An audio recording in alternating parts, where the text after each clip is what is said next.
Hello pre-calc honor students. Here we are with the chain rule, which really opens the whole world of functions we can start taking derivatives of, because you can take the derivative of a composition. What I've got here in this illustration I found on Google Images was the derivative of, this is the derivative of f of g of h of k of x. And the idea of the chain rule is you keep taking the derivative of the outermost function and leaving the rest of it alone, and multiplying by the derivative of the next outermost function, leave the rest alone, and so forth till you get to the inner function. So it's not just a matter of taking the derivatives of everything all at once.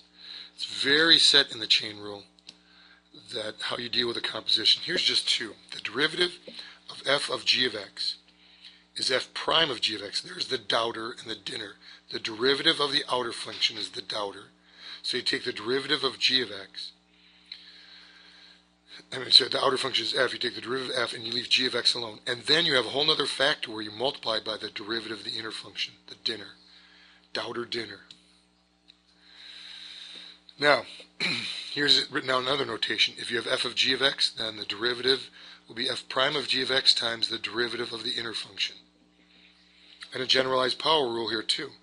If y equals u to the n, like it's some expression like 2x plus 5 raised to the fifth, you take the n down, decrease it by 1, leave the inner function alone, and there's your dinner, the derivative of the inner function.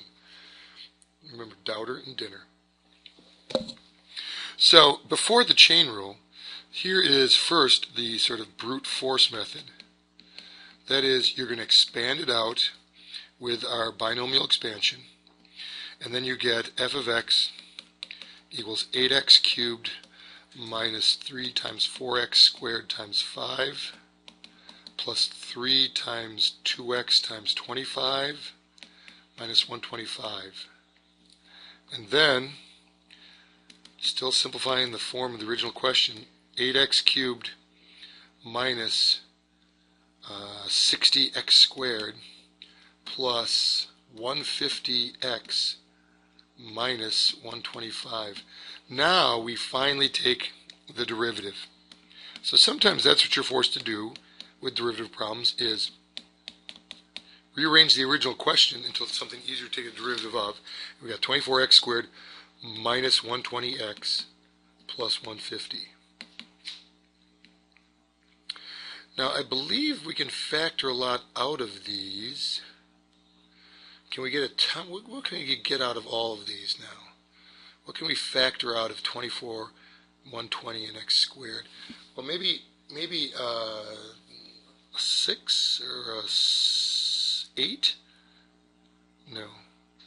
24? Does 20 go into 150? Hang on. I just went to factor on the calculator, and look at what it gave me. F prime of x equals 6. 6 was the greatest common factor. Times 2x minus 5 squared. Oh my gosh, well look at the beginning. We had 2x minus 5 to the third. So the 3 came down and it got raised to the second. But where's that? Why is it 6 and not 3? That's where you have to look at now how the chain rule works. It's a little tricky. To do this by the chain rule, instead of brute force, the chain rule is to start by doing the daughter. That's the derivative of the outer function. 3 times yada yada to the second. See how I took this as the outer function, cubing. I leave the inner function alone, 2x minus 5. And here's where the dinner comes in. You have to multiply by the derivative of the inner function. And the derivative of 2x minus 5 is 2. So there's your derivative, 6 times 2x minus 5 squared. See how much easier that was? Okay. Chain rule is essential for going on with calculus, because it's a way of combining functions through composition and finding their derivative. So let f(x) equals tan x to the fourth. This is often written like this, tan 4 raised to the 4 of x. And you have to interpret that as the tan of x all raised to the fourth. So here's the daughter, the derivative of the outer function, the 4 and the 3 there. Bring the 4 down, raise to 3, leave the tangent alone. Now the derivative of the tangent is the secant squared.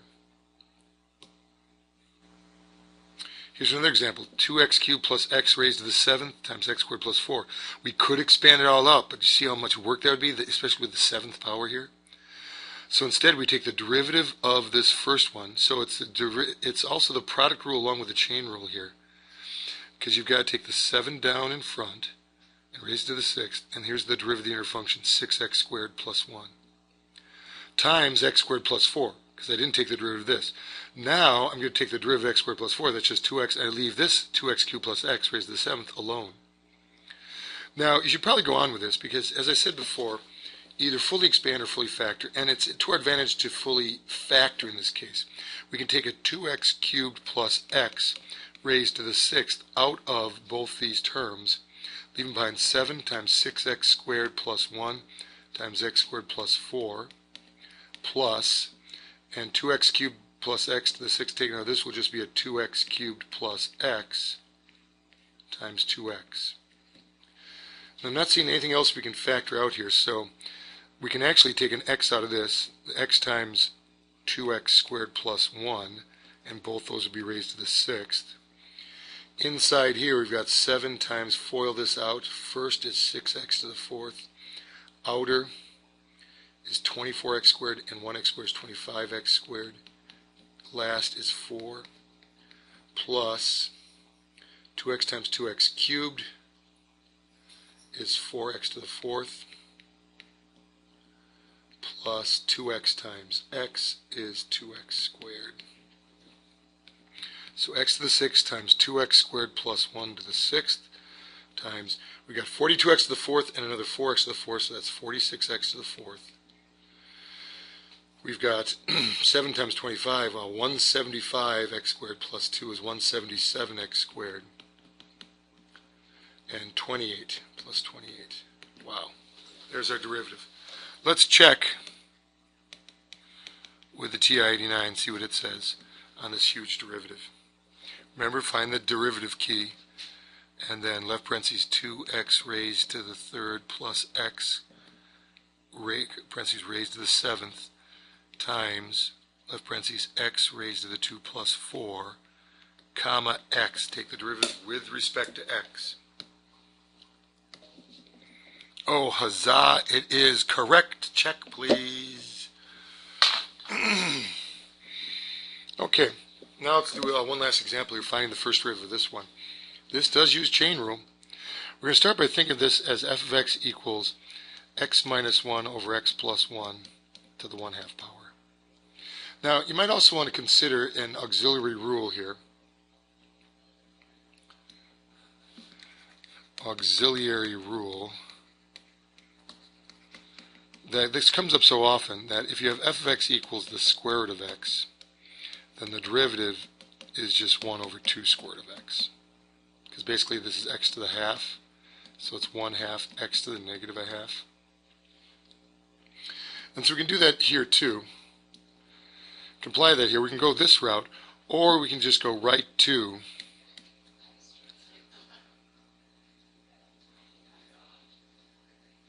the derivative of the inner function.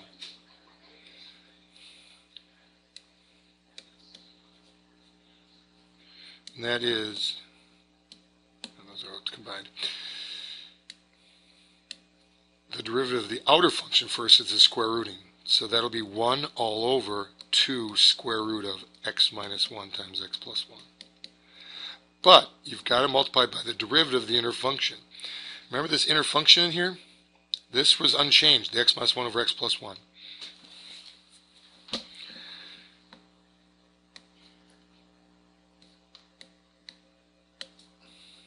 X minus 1 over x plus 1. So now over here, I'm going to take the derivative of the inner function, the dinner.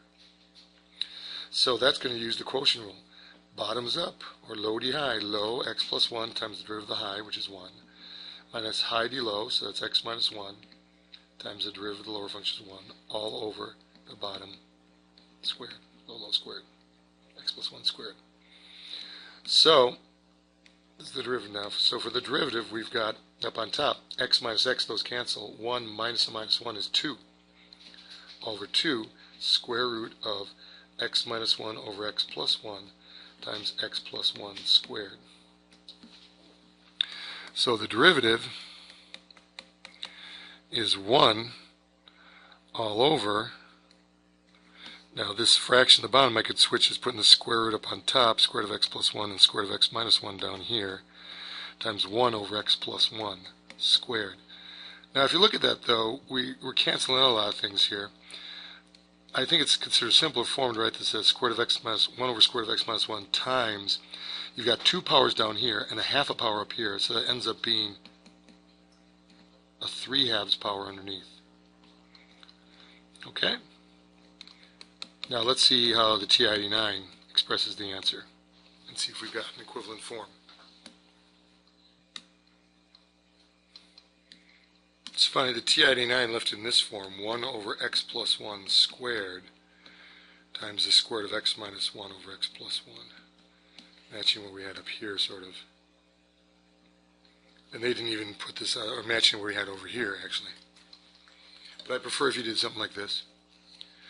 And then when you investigate the derivative, you can find out when it's 0 or undefined. It doesn't look like it's ever going to be 0, but it's going to be undefined at -1 and +1. Okay, flange out.